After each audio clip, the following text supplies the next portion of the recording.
Hey guys, Sean Cheek of WebPianoTeacher.com here. We're going to talk today about how to figure out piano music by ear. Something I've done my whole life, something that I've made a living at for the past 10 years online, and I'm going to pass on some tips to you, some things that I do that might help you out. The first thing I recommend is how you listen to the music. Get yourself a pair of nice headphones. Earbuds don't cut it because you can hear things on headphones that you don't hear with earbuds. Earbuds, you don't really get a lot of bass. The highs and the mids are kind of mixed together, so you don't really get a true sound with the earbuds. But the headphones, you do. You'll get a lot closer to what's actually going on. You ever done this? A song that you've known your whole life, and then all of a sudden you put on a pair of headphones and you hear things you've never heard in that song. Well, you'll give yourself a lot better chance of figuring out what's going on with the piano part if you wear some headphones, okay? Now I put underneath that an external speaker, and I should have put a cheap external speaker because sometimes, I don't know why, but you can play something on a cheap TV speaker or just, a cheap speaker, and you will hear something that you did not hear on the nice headphones. Not all the time, but sometimes a note will stick out or a passage that's difficult and you just can't hear it on the headphones. Put it on a cheap speaker and all of a sudden, oh, okay, that's what's going on. It just gives you a different perspective and a different sound there to listen to. So you kind of go back and forth between those. Mostly the headphones, but every once in a while that external speaker will work. But not earbuds, I wouldn't say for anything as far as doing this craft. Okay, the next thing you want to do when you're actually listening, trying to figure out the music, is to listen for the lowest pitch. Now, I'll tell y'all something about myself. This is something that I use. I use it about 1% of the time because most of the time for me, I have a gift that I just was born with. When I hear a chord or hear a note, I get a certain feeling or see a color or shape or texture. And I know it sounds crazy, but it automatically, I know what the notes are 99% of the time. That's why I can do this for a living and keep churning them out day after day, is because it happens for me really fast that way. Uh, you do not have to be able to do that. You do not have to have that gift to figure out piano music. You do not. A lot of people don't have that at all, and they do just fine. But this is what I use whenever, for that 1% of the time, whenever I can't quite hear what's going on, I will do this when it's not working for me. And this will work for you guys if you'll practice it and really apply it. But listen for the lowest pitch first. Okay? If I were to play a chord and you hear, can you pick out the lowest note? Can you listen to that and hear that we have a C on the bass? Okay? If you can hear that, great. If you can't, you got to keep listening. You got to keep getting to where you can hear that lowest pitch in the piano. All right? And then later we're going to listen for the highest pitch. But the thing is, we get the top and the bottom, then we've done half the battle. Then we just have to figure out what's in the middle. But get that bass note first. Now, many times, if you're listening to a band recording or something, you will not hear the piano bass note. Okay, and sometimes you just can't hear it because of the way the mix is.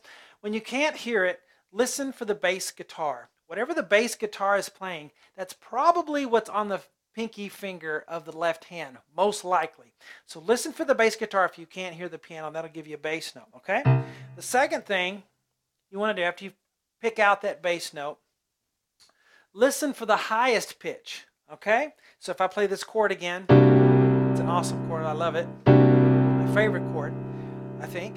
You hear that F sharp on top? If you listen for it, you hear it? Okay?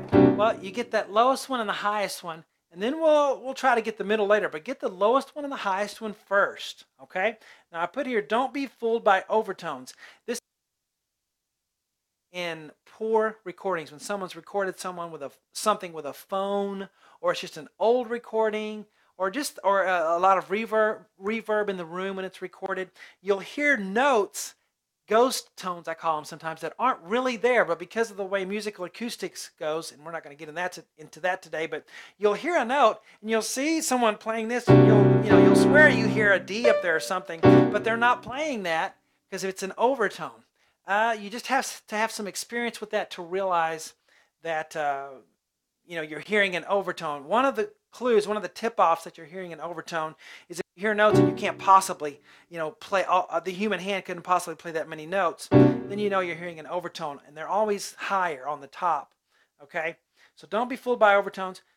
Just be aware of that when you're going with stuff. If you have a nice high quality recording, you probably won't have very many of those. The next thing you want to do is fill in the middle.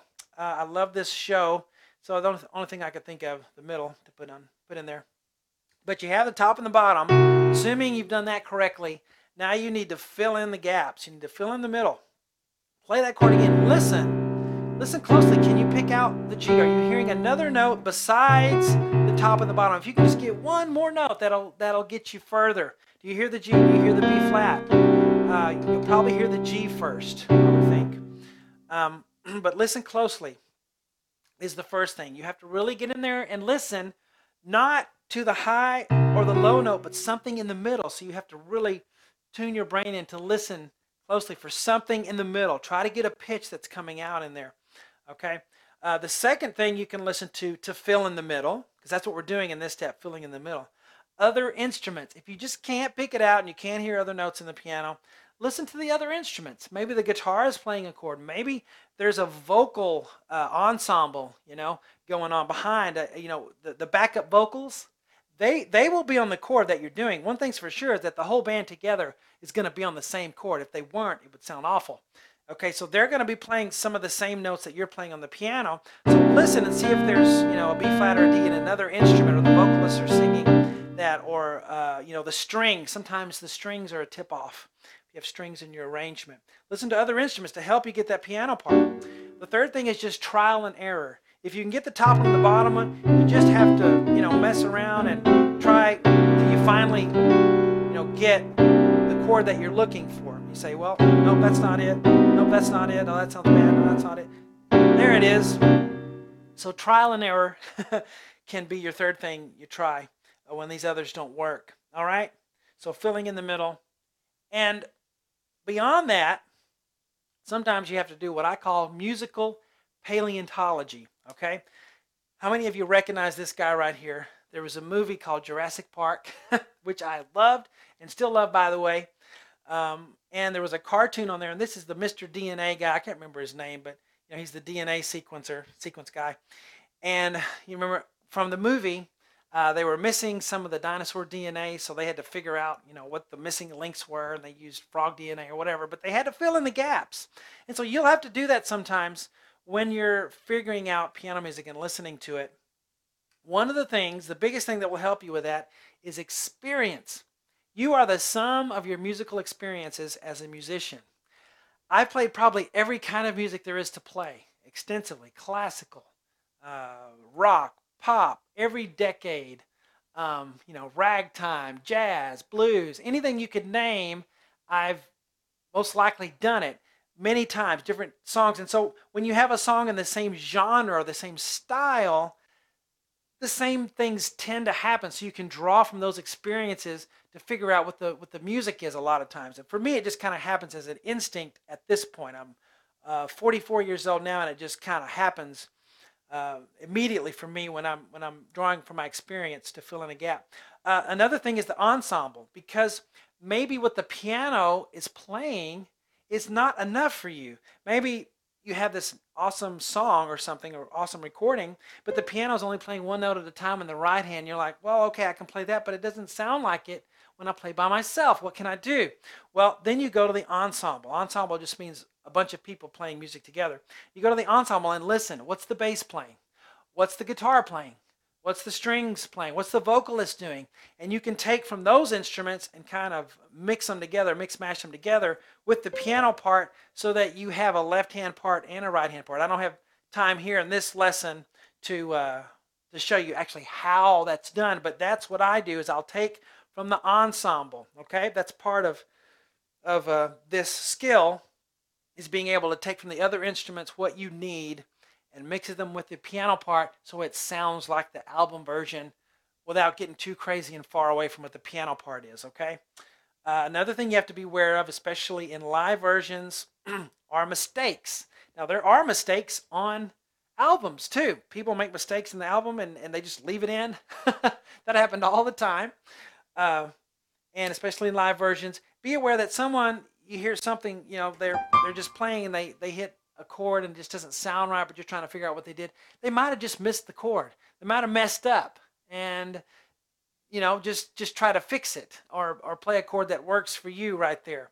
Okay, so don't get hung up when someone makes a mistake. Realize that they made a mistake there, and just do your best with it. All right, the second thing is overdubbing and effects. I learned this from my extensive recording. I've done a lot of writing music, recording studio, my own personal recording studio, and all that. Overdubbing. That's when they go into the recording studio and they play everything. All the people play their instruments. The piano person plays their instrument. And then later they go, you know what? It'd be kind of cool to have a piano part that I didn't put in there. I could have played it when we were doing it, but I didn't think to do it. Let's go back in and lay that on top of everything else. So they actually make another track and play something else in the piano, up high, up low, whatever. And so now they actually have two piano tracks, and you're playing, sitting there listening, thinking, how can I possibly do this? How can one human play this? Well, it's because they have overdubbing. Sometimes they'll do it 2 or 3 times on the overdubbing. So realize that that's happened. And when it does, and it's fairly common, when you realize that that's happened, you'll have to choose what you're going to play. If you can't mix those two things together, you'll have to just pick one over the other to play. Okay, but sometimes that happens. But realize that that goes on still today. And then you'll have effects sometimes that will mess with your mind a little bit. Reverb sometimes can create overtones. It'll strengthen certain overtones. And chorus. That's a chorus effect will be put on the piano sometimes.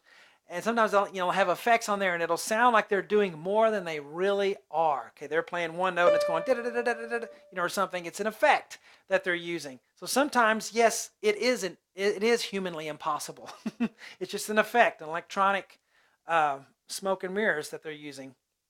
Okay, so be aware of those things. When you make your arrangement, you want to make it sound like you want it to. You've got to be able to add some things there from your experience and listening to the ensemble. Here's just some final tips I thought of to help you when you're listening. Let's say you're on a certain section and you can't hear. You're listening, and it's like the piano just kind of drowned out. I can't hear it. What's going on there? Fast forward to another part in the song that does the same thing. Maybe you're listening to a verse. Well, fast forward to the next verse and listen to that. That'll give you some clues a lot of times. You'll be spending half an hour on one measure, and then when you could have just fast forwarded to that same measure in the next verse, it's clear as day then. So try to find a repeat in the song to listen to it again. Sometimes you'll have a lot of vocals going on and stuff, and then they'll have a solo, and the guitar will just play a solo. Well, many times they'll just use the same chord progression that they used in the verse of the chorus. So during that solo part, everything's kind of stripped down, and you can really hear what's going on in the keyboard or piano parts. Okay, so listen to the solo sometimes to help with that. Another thing you can do, if you're just listening and get stuck and can't hear, is just kind of take your headphones and pull them away from your ear a little bit, and you'll hear stuff you didn't hear before. You'll hear it differently. I don't know why it works. It just does. And then another thing you can do is take your headphones off and switch them to where you have left-right switch. So the right is on the left side, left's on the right side, and something with the brain or whatever, you'll hear things you didn't hear before. You might be able to clear it up that way. The next thing is very important. It's to take breaks. When you're getting frustrated and you're just at a roadblock and you're just so tired, I can't figure this out, take a break. Music requires more brain activity than any other activity known to man. I saw that on a documentary one time. I think it's true. Nothing gets me more tired mentally than trying to figure out piano music. But take breaks. Come back later. Be refreshed and listen again. And the last thing I recommend, hire the web piano teacher. This is my job. This is why I have a job, is because this is so hard for people to do, and they'd rather just have me figure it out. And I tend to be pretty close to what's going on. I'm not perfect, but I tend to be pretty close to what's going on in the music, and I try to use all my experience and resources to give you the best possible arrangement for whatever you hire me to do when I take the hired request list. So there you go. I hope those things help you. Again, webpianoteacher.com is the best place to get experience. I have 4,300 lessons on there. Get experience there and increase your ability to be able to listen and figure out that piano. Guys, enjoyed this lesson. A lot of talking by me, but hopefully you got something out of it, and I'll talk to you later.